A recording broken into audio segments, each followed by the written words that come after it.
چلتے ہیں اسلام آباد، جہاں پاکستان ریلوے کی منعقدہ تقریب سے وزیراعظم عمران خان خطاب کرنے جا رہے ہیں۔ اس وقت آپ دیکھ سکتے ہیں وزیراعظم عمران خان اس تقریب میں موجود ہے۔ پاکستان ریلوے ٹریکنگ سسٹم کے حوالے سے اور تھل ایکسپریس کی افتتاحی تقریب ہے، جس میں وزیر ریلوے بھی موجود ہیں اور اس وقت وزیراعظم پاکستان اعلیٰ حکام کے ہمراہ اس پروجیکٹ کا افتتاح کر رہے ہیں۔ یہ افتتاحی تقریب Pakistan railway live tracking system اور تھل ایکسپریس کا افتتاح اس وقت وزیر اعظم عمران خان کی جانب سے کیا گیا۔ یہ ایک تقریب یقینی طور سے اس میں کہا جا رہا ہے کہ پاکستان ریلوے کی پرفارمنس جو ہے وہ کافی اس سے مزید بہتر ہوگی، ریلوے کا نیٹ ورک جو ہے وہ کافی بہتر ہوگا۔ اس سے پہلے اپنے خطاب میں شیخ رشید جو کہ وزیر ریلوے ہیں، ان کا کہنا تھا کہ کافی آسٹیریٹی دکھائی گئی ہے اور ریلوے کی جو پرانے جو ٹرینیں تھیں، ناکارہ ٹرینیں تھیں، ان کو بحال کیا گیا ہے اور ان کا یہ بھی کہنا تھا کہ اس سال 20 ٹرینیں جو ہے وہ مزید چلائی جائیں گی۔ ساتھ ہی ساتھ وزیر ریلوے نے یہ بھی بتایا کہ 2 ارب 30 کروڑ روپے پچھلے سال کی بنسبت زیادہ کمائے گئے ہیں۔ اس وقت آپ کو بتانا ہے وزیر اعظم عمران خان نے تھل ایکسپریس کا افتتاح کر دیا، ساتھ ہی ساتھ Pakistan railway live tracking system کا بھی افتتاح کیا گیا ہے۔ وزیر اعظم اس وقت خطاب کر رہے ہیں۔ جو بھی چیز پیسنجرز کے لیے آسانی پیدا کرتی ہے وہی جو ہم نیا پاکستان کی بات کرتے ہیں، وہ نیا پاکستان ہے کہ عام آدمی کے لیے اس کی زندگی آسان ہو، لوگ ٹائم پہ پہنچے، بجائے یہ کہ گھنٹے گھنٹے ٹرین پہ بیٹھیں اور اگر ڈیلے ہو سٹیشنز پہ لوگ کئی دفعہ فیملیز کے ساتھ ہوتے ہیں، تو یہ اس کی میں آپ کو مبارک دیتا ہوں۔ دوسری چیز شیخ صاحب، جو ٹرین ہے وہ عام آدمی کے لیے ہے، عام آدمی کا سفر ہے۔ ہم اس ملک میں اگر ہم نے پاکستان میں اگر آپ نے یہ دیکھنا ہے نا کہ ہماری پرائرٹیز کیا تھیں، تو یہ دیکھ لیں کہ عام آدمی کے لیے پاکستان میں جو سفر سب سے کنوینئنٹ ساری دنیا میں وہ ہے ٹرین کا سفر۔ اس کے اوپر ہم نے کتنی توجہ دی اور باقی دوسری ٹرانسپورٹ جو کہ صرف پیسے والے لوگوں کے لیے تھی، اس کے اوپر کتنی توجہ دی۔ اسی سے پتہ چل جاتا ہے کہ پاکستان میں ہماری پرائرٹیز کیا تھی۔ ایک ایلیٹس سسٹم تھا، ساری پرائرٹیز ایلیٹ کے لیے تھی۔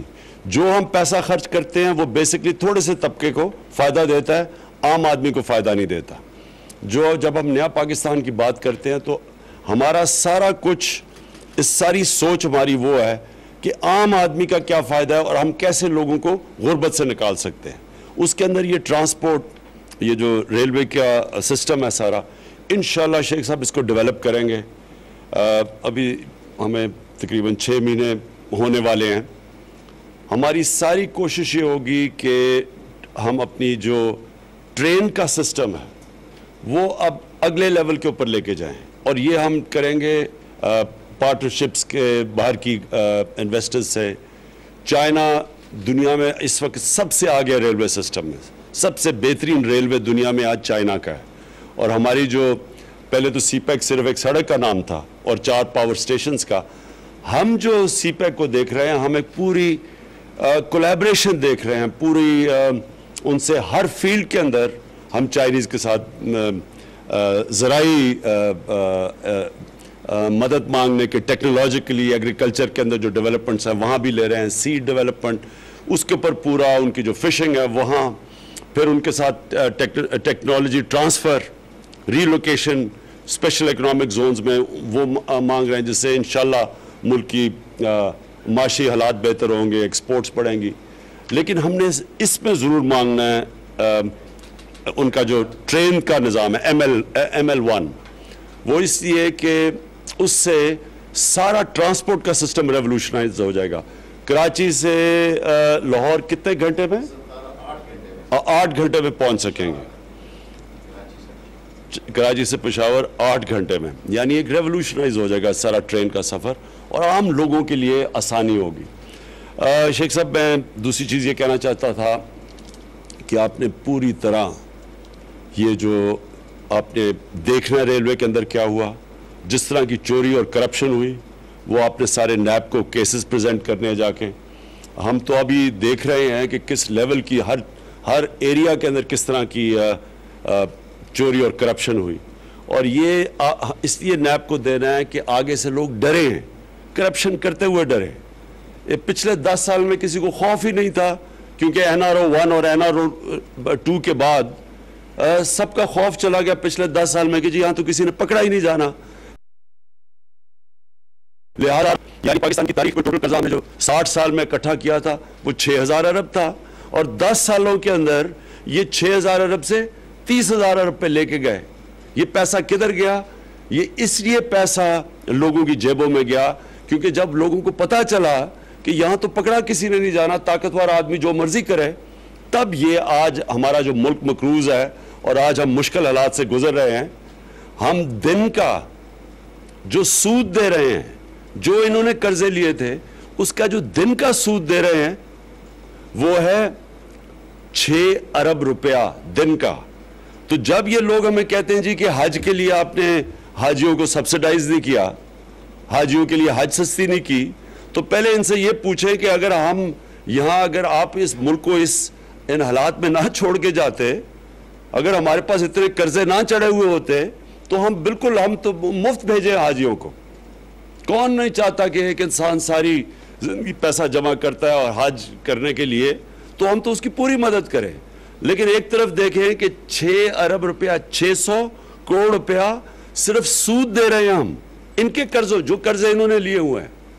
تو کس منہ سے ایک طرف سے ہم قرضے لے رہے ہیں قرضوں کی قسطیں واپس کرنے پہ, اور دوسری طرف ہم کہہ رہے ہیں کہ اچھا جی ہم یہ حاجیوں کو سبسیڈائز کرتے ہیں. تو اگر ان کو کرتے ہیں تو یہاں کینسر کے مریض ہیں ان کو کیوں نہیں کرتے, یا ہیپاٹائٹس سے لوگ بیچارے مر رہے ہیں ان کو کیوں نہیں کرتے, یا بچے سکولوں میں نہیں ہیں ان کو کیوں نہیں کرتے. تو آدمی جب قرضے چڑھے ہوں تو آدمی سوچتا ہے کہ میں کس پہ پیسہ خرچ کر سکتا ہوں. اور میں یہ بھی کہوں گا شیخ صاحب کہ پوری طرح جو ہم اپنے کاسٹ کٹنگ کر رہے ہیں, اپنے خرچے کم کر رہے ہیں, آپ نے ریلوے میں بھی مجھے خوشی آپ کر رہے ہیں, لیکن مزید اور خرچے کم کریں. میں یہ جدھر آپ بیٹھے ہوئے ہیں یہاں پرائم منسٹر ہاؤس, اب تک 30% میں نے خرچے کم کر دیے یہاں. پہلے پتہ نہیں یہاں کا خرچہ اس کا تھا کوئی 43 کروڑ روپیہ, اب ہم آلریڈی 30% اسے کم کر گئے. مزید ہم نے ایک آڈیٹر بٹھایا ہوا ہے کہ ہر قسم کا خرچہ کم کریں. یہاں بڑے بڑے کھانے ہوتے تھے, نہاریاں چلتی تھی, آج یہ ہے کہ ہم چائے اور بسکٹ کے علاوہ کسی کو کچھ نہیں دیتے.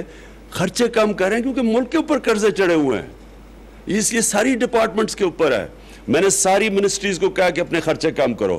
اگر میں 30% خرچے کم کر سکتا ہوں تو کم از کم ساروں نے 10% اپنے خرچے کم کر رہے ہیں, اس لیے کہ وہ پیسہ ہماری عوام کا پیسہ, وہ ہمارے اس وقت لوگ مشکلات میں ہیں. ہم یہ گیس کے بل آئے ہیں, کسی کو بتائے کہ کیوں ہمیں یہ گیس کی بڑھانی پڑی ہے, کیونکہ گیس کے اوپر 157 ارب روپے کے قرضے چڑھے ہوئے ہیں. گیس سیکٹر کو بینک بھی قرضے دینے سے انہوں نے انکار کیا تھا.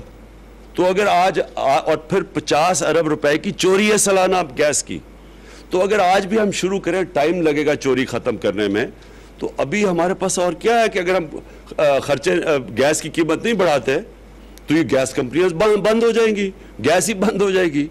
تو جو لوگ یہ چھوڑ کے گئے ہیں ان کو شرم آنی چاہیے, کہتے جی دیکھیں گیس کی قیمت بڑھا دی. اس لیے ہم نے فیصلہ کیا ہوا ہے کہ ہم نے 2 کام کرنے ہیں. اپنے پہلے خرچے کم کرنے ہیں, بڑی فضول خرچی ہے ہر جگہ. دوسری چیز ہم نے چوری ختم کرنی ہے, جو کہ ہم کرپشن کے اوپر انشاءاللہ پوری جہاد کریں گے. ابھی شیخ صاحب نے کہا 6 کروڑ روپیہ بغیر ٹکٹ والوں کا ختم کیا ہے ہر ہفتے کا, 6 کروڑ ہر ہفتے. تو یہ ہم چوری بھی کریں گے. اور پھر انشاءاللہ جو مجھے خوشی ہے پاکستان میں کہ اللہ کا کرم ہے کہ لوگ سمجھتے ہیں کہ اس ملک میں سب کچھ ہے, پوٹینشل ہے, یہ تیزی سے ملک آگے جا سکتا. ہر قسم کا آج انویسٹر آ رہا ہے پاکستان میں سرمایہ کاری کرنے کے لیے. تو مشکل وقت ہے, لیکن میں سارے اپنے لوگوں کو یہ بتانا چاہتا ہوں کہ انشاءاللہ آگے اس ملک کا مستقبل روشن ہے. میں شیخ صاحب پھر سے آپ کو مبارک دیتا ہوں, اور ٹرین کو میں آپ کو شور کرتا ہوں کہ کیونکہ یہ عام آدمی کو فائدہ ٹرین کے سفر سے, انشاءاللہ آپ کے ساتھ پوری بیکنگ ہوگی, اور ہم مدد بھی کریں گے آپ کے لیے. جیسی پیسہ ہم اکٹھا کریں, بجٹ میں بھی آپ کی مدد کریں گے, اور باہر سے بھی انویسٹمنٹ